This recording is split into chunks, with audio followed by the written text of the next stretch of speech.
හොඳයි දරුවනේ.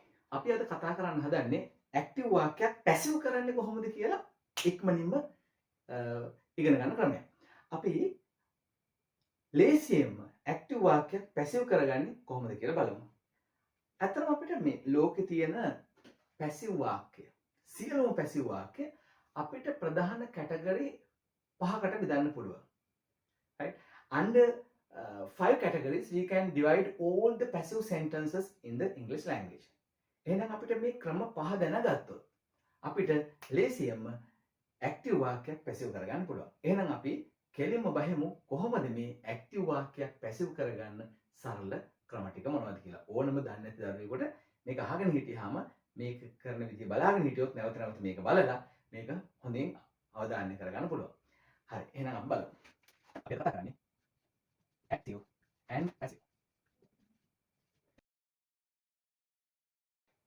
පළවෙනි ඇක්ටිව් වාක්‍ය වර්ගය තමයි එක අපිට ලබා දෙන වාක්‍ය I am teaching him. මේ තමයි පළවෙනි වර්ගය. ඒ කියන්නේ ඔබට ලබා දෙන වාක්‍ය ඇක්ටිව් වාක්‍ය ඇතුලේ am කියන පදය තියෙනවා. එහෙනම් අපිට ලැබෙන වාක්‍යයේ is, am, are, was, were මෙන්න මේ පද පහෙන් එකක් තියෙනවා. අපි ඒක සලකනවා පළවෙනි වර්ගයේ විදිහට. අපි බලමු ඉස්සරහට කියලා මොකක්ද දෙවෙනි වර්ගය කියලා. දෙවෙනි වර්ගය තමයි ඔයාට ලබා දෙන වාක්‍ය ඇතුලේ I have taught him. ඒ කියන්නේ මේ දෙවෙනි වාක්‍ය වර්ගයෙන් කියන්නේ මේ වාක්‍ය ඇතුලේ have, has, had කියන පද තුනෙන් එකක් තියෙනවා. අපි බලමු. have, has සහ had කියන පද තුනෙන් එකක් තියෙන වාක්‍යයක්.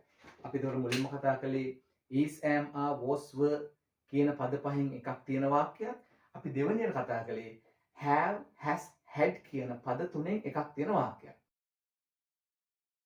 අපි බලමු තුන්වෙනි එක. ඒකත් හරි සරලයි. I will teach him. මෙන්න මේකෙදි කතා කරන්නේ will කියන පදය.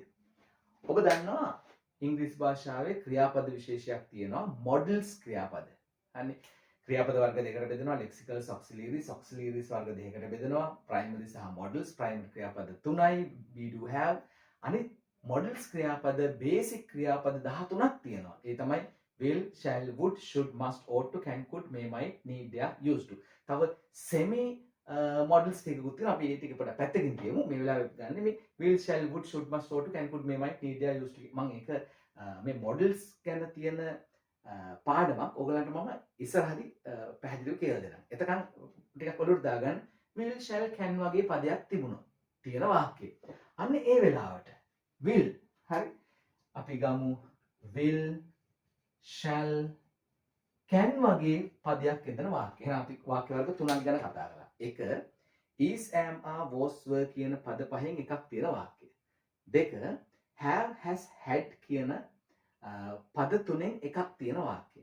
අනිත් එක තමයි will, shall, would, should වැනි modal ක්‍රියාපදයක් තියෙන වාක්‍ය. වාක්‍ය වර්ග තුනක් කියලා ඉවරයි.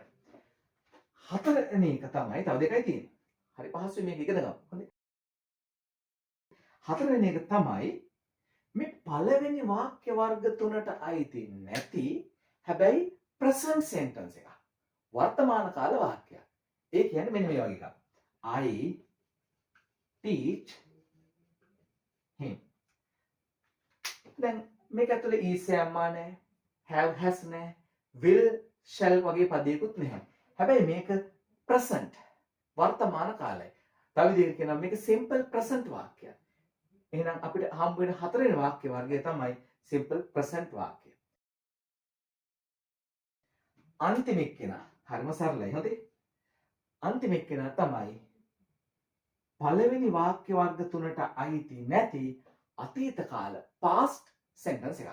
අපි බලමු I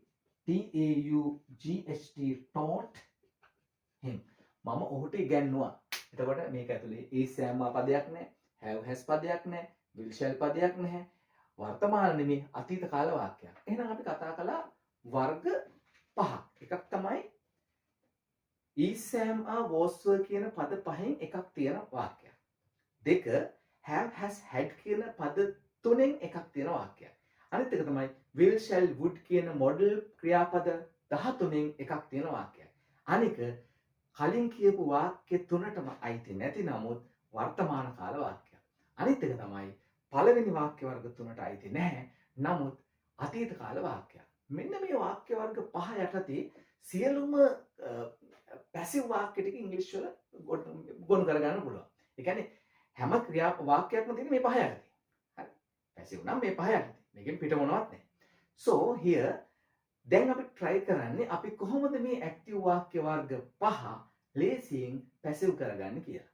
මෙන්න මේකට පොඩි වැඩක් මෙහෙම කරනවා. මෙන්න මේ පළවෙනි වාක්‍ය වර්ගයේදී පැසිව් කරද්දී අලුතෙන් පදයක් එකතු වෙනවා. ඒ තමයි being being කියන පදය. හරි. දෙක have has had කියන පද තුනෙන් එකක් තියෙනවා නම් අපි එයාව පැසිව් කරද්දී අලුතෙන් එකතු කරනවා being කියන පදය. හරි. being කියන පදය. will shall would should must ought to can could may might need dare used to කියන පද 13න් එකක් තිබුණොත් ඒ කියන්නේ මොඩල් පදයක් තිබුණොත් අපි එයාව පැසිව් කරද්දී අපි අලුතෙන් එකතු කරනවා be කියන පදය. හරි. දැන් පළවෙනි වාක්‍ය වර්ග තුනට අයිති නැහැ. හැබැයි වර්තමාන කාල වාක්‍යයක්. present වාක්‍යයක් I teach him කියන වාක්‍යය. මේකෙදී අපි පැසිව් කරද්දී අපි එකතු කරනවා is am are කියන පද තුනෙන් එකක් සුදුසු පරිදි. හරි. අන්තිම එක. පළවෙනි වාක්‍ය වර්ග තුනට අයිති නැහැ නමුත් අතීත කාලයයි simple past වාක්‍යයක්. මේකෙදී අපි මේ වාක්‍ය පැසිව් කරද්දී අලුතෙන් එකතු කරනවා was were කියන were කියන පද දෙකින් එකක්. දැන් ඔබට පැහැදිලිනේ. පළවෙනි වර්ගයේ නම් is am was were කියන පද පහින් එකක් තියෙන වාක්‍යයක් නම් පැසිව් කරද්දී being එකතු කරලා. හරි. have has had කියන පද තුනෙන් එකක් තියෙන වාක්‍යයක් නම් අපි being කියන පද එකතු කරලා. will shall would කියන පද වලින් එකක් තියෙනවා නම් අපි දන්නවා be කියන පද එකතු කරලා. පළවෙනි තුනට අයිති නැති නමුත් වර්තමාන කාල වාක්‍යයක් නම් simple present වාක්‍යයක් නම් අපි එයාට අලුතෙන් is am are කියන පද තුනෙන් එකක් මේ වාක්‍යයට පැසිව් කරලා එකතු කරනවා. අනිත් එක තමයි පළවෙනි තුනට අයිති නැති අතීත කාල වාක්‍යයක් නම් simple past වාක්‍යයක් නම් අපි එයාට was were කියන පද දෙකෙන් එකක් එකතු කරනවා. දැන් අපි බලමු මේක කොහොමද හදාගන්නේ කියලා. දරුවනේ අපි සරල විදිය තමයි දැන් ඇක්ටිව් වාක්‍යයක් පැසිව් වෙද්දී මේ වාක්‍යයේ මුල ඉන්න එක්කෙනා අගට යනවා by එක. පොඩි වෙනස්කමක් වෙලා. බලන්න මේ වෙනස්කම කොහොමද වෙන්නේ කියලා. අග ඉන්න එක්කෙනා මුලට එනවා. මේ දෙක වෙනස් වෙනවා. දැන් හරියට මෙහෙම මේ වගේ. දැන් අපි සරලව කියනවානේ. ඌ මට ගහනවා. ඌ මට ගහනවා. ඒ කියන්නේ ඌ තමයි මට ගහන්නේ. ඒතකොට ගුටි ගන්නෙ මම. හරි. එතකොට මේ වැඩේ කරන කෙනා ඉන්නේ මුල. හැබැයි මේක මානි පැත්තට හරවලා කිව්වොත් එහෙම. මට ඌ ගහනවා. එතකොට මම ඉන්නේ වාක්‍ය මුල ගුටි ගන්න මම ඉන්නේ වාක්‍ය මුල ඌ ඉන්නේ අග. තව විදියක් ගමු. අම්මා බත්තු වෙනවා. බත්තු යන්නේ අම්මානේ. අම්මා මේ වාක්‍යයේ ඉන්නේ මුල. හරි. එතකොට ඒක ඇක්ටිව් වාක්‍යයක්. බත්තු වෙනවා අම්මා. අම්මා විසින්. හරි. එතකොට බත් තමයි මුලට එන්නේ. එතකොට මේ දෙක මෙහෙම මේ මාරු වෙන බව ඔබට තේරෙන්න ඕනේ. මෙහෙම මාරුනද? අම්මා මට බනිනවා අම්මා. එතකොට අම්මා මට බනිනවා අම්මා. මේ දෙක මෙහෙම මාරු වෙන බව ඔබට ක්‍රොස් වෙන බව තේරෙන්න ඕනේ. එහෙනම් මුල එක්කෙනා අගට යනවා, අග එක්කෙනා ඉස්සරහට එනවා. ඒක තේරුම් ගන්න. අනිත් එක තමයි ඇක්ටිව් වාක්‍යයක් පැසිව් කරද්දී basically verb එක third form එකට නැත්නම් past participle form එකට හරවනවා. දැන් ඕනම ක්‍රියාපදයක ස්වරූප තුනක් තියෙනවා. හතරක් තියෙනවා බේසික්. හරි. ප්‍රධාන ක්‍රියාපද ස්වරූප හතරක් තියෙනවා. ඒතකොට බලන්න. දැන් අපි සිංහලුත් එක එහෙමයි. අපි යනවා, ගියා, ගිහිල්ලා, යමින්. මම අද යනවා. මම ඊයේ ගියා. අපි කියන්නේ මම ඊයේ යනවා කියලා. මම ගිහිල්ලා තියෙනවා. මම නුවර ගිහිල්ලා තියෙනවා. I have gone to Kandy. එහෙනම් එතන කියන්නේ මම යනවා තියනවා නෙමෙයිනේ. ගියා තියනවත් නෙමෙයි. ගිහිල්ලා තියෙනවා. එහෙනම් එතන තුන්වෙනි ස්වරූපයක්. මොකද යනවා, ගියා, ගිහිල්ලා. මම දැන් යමින් ඉන්නවා. මිශ්‍ර ක්‍රියාව. සිංහලේ. හරි. verb එකේ ing form එක. I am going. එහෙනම් ක්‍රියාපදයක basic forms හතරක් තියෙනවා. present, past, past participle and ing form. අපි ඕනම වාක්‍යයක් පැසිව් කරද්දී අනිවාර්යයෙන්ම අනිවාර්යයෙන්ම අපි පාවිච්චි කරන්න ඕනේ past participle form එක ක්‍රියාපදේ පැසිව් වාක්‍ය ඇතුලේ. අපි එහෙනම් බලමු මේක හදාගන්න විදිහ. ඔන්න මම කිව්ව විදිහට මුල ඉන්න එක්කෙනා අගට ගියා by me. එහෙනම් I me වෙලා අගට ගියා by him කියන එක්කෙනා මුලට ආවා he වෙලා. දැන් I am උනාට he ට am දාන්න බෑනේ. I am a teacher. We don't say he am a teacher, right? He am a teacher. So that's wrong. We can't say that he am a teacher. He is a teacher. ඒක සරල ඉංග්‍රීසි. එහෙනම් I ට am දැම්මට he ට am දාන්න බෑ. අපි ඒක පොඩි වෙනසක් කරගත්තා. am වෙනුවට is දාගත්තා. ඒ පදයට යටට ගත්තා. දැන් is am මා කියනවා නම් අලුතෙන් එකතු කරන පදේ been අපි ආවත් එකතු කරගත්තා. B E I N G been. දැන් ක්‍රියාපදයේ තුන්වෙනි ස්වරූපයේ හැවත් past participle form එක අපි එයාව දැන් දාගන්නවා. එහෙනම් teaching ගේ තුන්වෙනි ස්වරූපය T A U G H T taught. එහෙනම් ඔන්න පළවෙනි වර්ගය පැසිව් කරලා ඉවරයි. යම් දෙකට. හරි. මේක නැවත බලන්න. හරි. ටිකක් වේගෙන් මම කරනවා. මොකද අපේ කාලය තියෙන නිසා නැවත බලලා මේක හරියටම ඔයාගේ ඇඟට දාගන්න. So make it yourself, right? Once you learn it, it is yours. හරි. මම මේ කියලා දෙනවා but ඔයා ඉගෙන ගත්තා පස්සේ ඒක ඔයාගේ. ඒක ඔයාට දාගන්න. දාගෙන ඒක ඔයාගේ කරගන්න. Right. We are going to second one. I have taught him. එහෙනම් have වාක්‍යයක් අලුතෙන් එකතු කරන්න තියෙන B double E N B. හරි. මෙන්න B double E N B තමයි මේකට එකතු වෙන අලුත් පදේ. ඔන්න අපි ගත්තා. I අගට ගියා by me. හරි. අර cross වෙනවා. හරි. him මුලට ආවා. he මේක තේරුම් ගන්න. I have උනාට අපි he have කියන්නේ නැහැ. he have we don't say he have. So we say he has. I have a car. He has a car. I have a party today. He has a party today. එහෙනම් I කියන එකත් එක්ක have plural form එකෙන් යදනවා. He she it එක්ක have ගේ ඒකවචන ස්වරූපයේ singular form එක has යදනවා. එහෙනම් අපි මේ have එක මෙතෙන්දී has කියලා පොඩි change එකක් කරනවා. එහෙනම් have has උනා. Have has නිසා අපි මෙතෙන්ට එකතු කරන්නේ been. He has been. verb එකේ third form එක taught my T A U G H T taught එන වාක්‍ය හැදෙනවා. පැසිව් වෙනවා. He has been taught by me. පැහැදිලි හොඳට තේරුම් ගන්න. ඔන්න එහෙනම් ඒකත් පැසිව් වෙලා ඉවරයි. third one. will වාක්‍යයක්. අපි අලුතෙන් එකතු කරන් තියෙන්නේ be. මෙන්න බලන්න. I අගට ගියා කලින් වගේම by me. මෙන්න him වලට ආවා. he will පදේ වෙනස් වෙන්නේ නැහැ. model ක්‍රියාපද singular plural වල we are not changing, right? As it is, we are using them as it is. We don't change them. දැන් ඒක වචන වුණත් බහු වචන වුණත් මොක වුණත් මොඩල් ක්‍රියාපද වෙනස් කරන්නේ නැහැ. ඒවා නිකම්ම පාවිච්චි කරන උදාහරණයක් I will go, he will go, they will go. මම යනවා, ඔහු යනවා, ඔවුන් යනවා, we will go, අපි යනවා. මේක වාක්‍ය ඒක වචන වුණත් බහු වචන වුණත් අපි will කියන පදේ change කරන්නේ නැහැ. එහෙනම් තේරුම් ගන්න මේ මොඩල් ක්‍රියාපද ඒක වචන බහු වචන singular plural වුණාට වෙනස් වෙන්නේ නැති එකක්. ඒක හරි සරලයි, හරි ලේසි තේරුම් ගන්න. Right. We are starting now. He will එහෙම මෙහෙනම් පාවිච්චි කළා.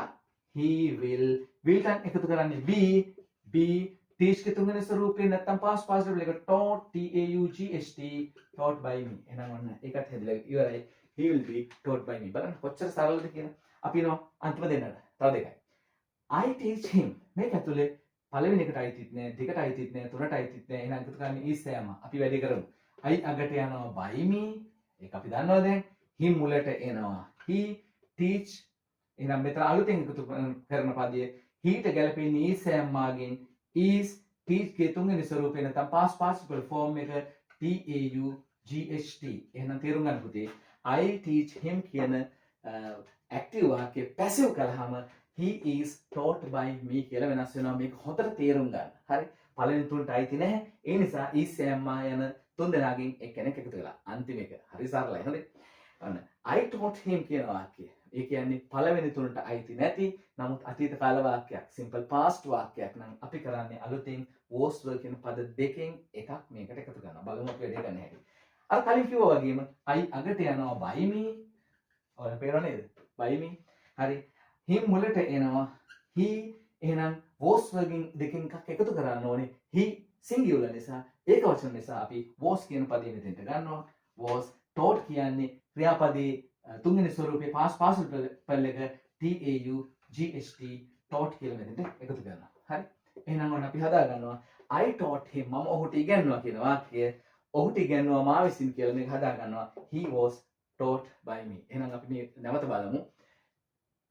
වාක්‍යයක් ඇතුලේ is am are was were කියන පද පහෙන් එකක් තියෙනවා නම් අර මුල එක්කන අගට ගිහිල්ලා අග එක්කන මුලට ගෙනහිල්ලා ක්‍රියාපදයේ තුන්වෙනි ස්වරූපයට past participle එකට හරවලා been කියන පදය එකතු කරනවා. දෙක have has had කියන පද තුනෙන් එකක් තියෙනවා නම් අපි කරන්නේ අර cross වන වැඩේ කරලා ක්‍රියාපදයේ past participle කරලා been කියන පදය එකතු කරනවා. තුන්වෙනි එක වාක්‍ය ඇතුළේ තියෙන will shall would should must ought can could may might need used කියන පද 14න් එකක් නම් අපි කරන්නේ be එකතු කරනවා. පළවෙනි මුල එක්කන අගට ගෙනිච්ච අග එක්කන මුලට ගෙනාව ක්‍රියාපදයේ past participle කළා අර අලුතෙන් පද B කියන පදය එකතු කළා.